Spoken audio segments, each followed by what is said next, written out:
first race, though, is this one for the new Clubman Championship, which has been introduced for 2021 to cater basically for MX-5 drivers, Mark 1 MX-5 drivers specifically, who just want to race on a single-day programme, essentially. Traditionally, the BRSCC's MX-5 series will take place over 2 days. First race of the day, because they've already had their green flag laps, so we'll get into the full preamble of what this championship is once the race is settled down. Into the first corner they go. Harry Storer it is that has the race lead, turning through Clervaux for the first time. They make their way out to Hickton, who's there in second position. They're trying to get up the inside of Jay Shepherd. Jay Shepherd in the Wasp liveried car. We've seen racing in the BRSCC Fun Cup Championship in recent years, but he's been doing more and more MX-5 racing over the last 12 months or so, and he is there scrapping away in midfield in that Wasp livery 777 car. Down the back straight towards Tower they go for the first time, into the difficult braking zone. In third place there is the number 59 of Kevin Bird, who started 6th on the grid. That's the white car with the orange stripes, so he's had a really demon getaway. So there will be some familiar names in this championship to those of you who've been watching the BRSCC's MX-5 series over the recent years. As I said, usually those events take place over 3 races over 2 days, which means that there's always an overnight stop required for the teams and drivers. That increases the cost of racing in the MX-5 championships. As there's a big look up the inside. In fact, there's some contact going into Sunny there. That's Robert Greensmith going up the inside and trying to make a move into Sunny in, which ended in almost inevitable contact. But yes, there's one-day format for the Clubman Championship. A way of keeping the costs down a little bit more, and hence why it's already proving to be fairly popular. Down through the complex then for the first time, there is Greensmith. The Greensmith name, very familiar, of course, to MX-5 enthusiasts. Johnny Greensmith, former MX-5 champion, of course. And this Robert Greensmith in one of Johnny's old cars, actually, battling away here with the 78 of Richard Bartlett, who again has been racing on the BRSCC's MX-5 platforms for a number of years. So 1 lap then in the books. First lap completed here at Croft, and the field makes its way up through the first corner already. A bit of a gap being built up here by Harry Storer, who qualified on pole by just under 0.4 of a second earlier on this morning, and he's starting to make his break here in the very early stages of the race. The real battle is the one for second place. Peter Higton in second, and Kevin Bird in third. And Bird pulls out of the slipstream as they go down the back straight towards Tower. This is one of the best overtaking opportunities, if not the best overtaking opportunity on the track. But Bird is being forced to go the long way round. He's done it. Look, he's into second place. Is Kevin Bird, who evidently did not show his best pace in qualifying earlier on today, because he was a second and a half away from the pole position time and about 1.2 seconds slower than the man that he's just overtaken, Peter Higton. So for Kevin Bird, this is looking like being a really strong race, not necessarily backing up the pace that we saw in qualifying. Let's see whether he can break away now and do anything about Harry Storer out in front. Round Sunny in, Sunny out, back up towards the near end of the circuit to the pit lane at the end of the lap, the final sector through this difficult complex of corners. Very difficult braking point there into the left-hander. You can see Kevin Bird there just running a little bit wide through the left, puts him slightly offline for the right, but manages to get through the corner well enough anyway. Greensmith with a look, and an even bigger look, in fact, is made by Richard Bartlett now to send one up the inside, and there's a big hip and shoulder, 2 cars on the grass. Richard Bartlett there leaning on Peter Higton, and that was only ever going to end one way. They locked together, they both ended up on the grass, and they've both lost an awful lot of positions. Bartlett will come across the line in 5th and Higton 6th, but remember they were fighting for 3rd when they went into the corner.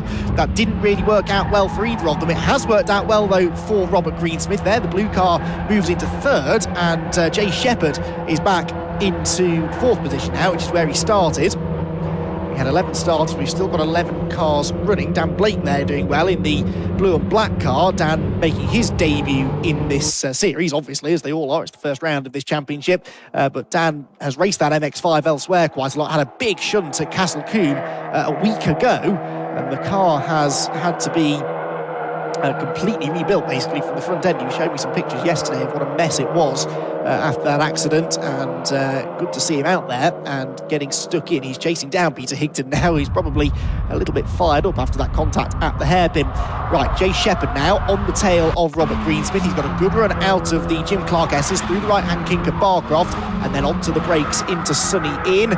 Slides the car, and it's all about momentum in these relatively low-powered Mark 1 Mazda MX-5s. Out of Sunny, out again, back down the straight towards the complex. Want to really carry that speed through the turns and keep the momentum up, and that means you've got to be comfortable driving a car that's a little bit sideways, although not that sideways. That was a big moment there for Greensmith. Got a bit of a twitch through the middle part of that left-hander, and that almost opened the door for Jay Shepherd to get up the inside. Back to the final hairpin then, onto the pit straight once more, and actually Shepherd just dropping back a bit there from Greensmith and being caught now by Richard Bartlett. The last thing anyone wants to see in this race is Richard Bartlett behind them going into the hairpin, because he's not afraid to go for the late lunge, as we saw earlier on, and as Peter Higton learned, much to his dismay, when the two of them ended up out on the grass. So the race leader then is Harry Storer, 2.8 seconds nearly ahead of second place man Kevin Bird, and Bird on the previous lap was about 6/10 slower than Storer, so Storer does appear to have the pace to manage this one now. There he is, looking the number 17 car. Second place for Bird, Greensmith third with still this pressure from Jay Shepherd, and there Richard Bartlett again taking a very tight line into Tower. The red number 78 car is really harrying the car ahead of Jay Shepherd, but he was too far back there surely to really think about making the move. That was a little bit odd. So, as you can see there, he's lost a lot of time on the exit as a result of that. So, aggressive and spectacular driving here for Richard Bartlett, but maybe not the quickest way around the circuit. Down into Sunny. This is definitely part of the circuit where Jay Shepherd seems the strongest, isn't it? He closes in on Greensmith and now gets a good exit out of Sunny out. He pulls alongside the 1-2-2 car. This then for third position, wheel to wheel as they head down the back straight towards the complex for this, the fourth time of asking, but the next corner was a left-hander and that favoured Greensmith. He had the inside line, and so he keeps the 777 car at bay. Through into the hairpin they go again, and onto the pit straight. Richard Bartlett just sizing these two up, isn't he, really? Peter Higton on the previous lap was actually slightly quicker than this trio. Let's see if he can continue to close in. In fact, on this particular lap, they're all quicker than Bird ahead as well. So Kevin Bird there, the white and orange car, being reeled in again now by Robert Greensmith. Really found some good speed through the final part of that lap there. He was under a lot of pressure halfway around the lap, but then gets away from Jay Shepherd through the complex. Now that could be different driving styles perhaps, suiting different parts of the circuit. Maybe Greensmith is better through the tight corners and Jay Shepherd better through the high speed stuff, and of course that can also be affected by setup. If the cars are set up slightly differently, that will lead to them being quicker at different parts of the circuit. Bartlett with another big lunge up the inside of Jay Shepherd, and there's contact at Tower. Shepherd sideways, eased out wide. Richard Bartlett again with the late lunge there. I'll say late lunge, he signalled his intent very early, pulled to the inside line nice and early, but just braked way later than Jay Shepherd, and there was just a bit of paint traded between the two of them. Got just under 7 minutes to go then in this 15-minute race. It's starting to intensify here. Peter Higton's catching back up. Now, he will not probably treat Richard Bartlett too kindly here when he catches this 78 car after their tangle at the end of the second lap of the race it was, wasn't it? So I think if Higton can get back on terms with Bartlett, that could be a tasty battle to keep an eye on. But look at the way Greensmith is catching Bird as well. So second place is about to be the fight, and if they start holding each other up, then Shepherd, Bartlett and Higton could all close in as well. Dan Blake's got his hands full a little bit of Tim Storer behind as well for 7th position, with Storer in 8th. 9th place still for Andrew Dean. 10th is Dale Whiteman, and Owen Woodwards is rounding out the 11-car field. There is the Blake and Storer battle. Just got a glimpse of that as it was about to flash across the start-finish line. Oh, mistake there for Bird. That was a little late on the brakes through Clairvaux. That just compromised his mid-corner speed. He's running a bit wide there as well through Hawthorne, so he's starting to feel the pressure here, I think, isn't he, from Robert Greensmith. Greensmith's had a good exit from the chicane. He'll now tuck into that slipstream and try to carry that extra speed down to Tower Corner. Now, if Kevin Bird is sensible, he'll defend to the inside line, but I think Robert Greensmith's seen a gap on the inside. He's going for it for second place, but Bird is later on the brakes and actually hangs on to the position. Greensmith has to slot back in behind him, and now that aborted overtake has lost him time and allowed Jay Shepherd and Richard Bartlett to get back onto his tail. Typical MX-5 racing this, and it's going to continue all day long with both the Mark 1 Championship itself and the MX-5 Super Cup in attendance here at Croft. Oh, Jay Shepherd with a look, and now Greensmith has a peek to the inside. You can overtake into Sunny, but you really rely on the car that you're overtaking seeing you coming. If they don't and they turn in, then you're going to make pretty significant contact and end up particularly out in the boonies. Jay Shepherd then now turns from attack to defence as he tries to keep Bartlett behind him, and yep, Higton's there with them now as well. So a 5-car scrap for second as they make their way around the complex once again. Going to have about 4.5 minutes left on the clock at the end of this lap. So, oh, and there's a mistake from Bird. That's done it this time, surely. Greensmith gets alongside him across the start-finish line. But actually, I think Greensmith had to check up there as well, because Bird had a big slide on throttle coming out of the hairpin. That delayed his speed off the turn, and Greensmith almost ran into him, but Greensmith is going to go around the outside, and I think Bird almost let him go there. There was no point going side by side through Clervaux. You can really see the way it funnels down there through that first sequence of corners. You do not want to be running wheeler to wheel through there.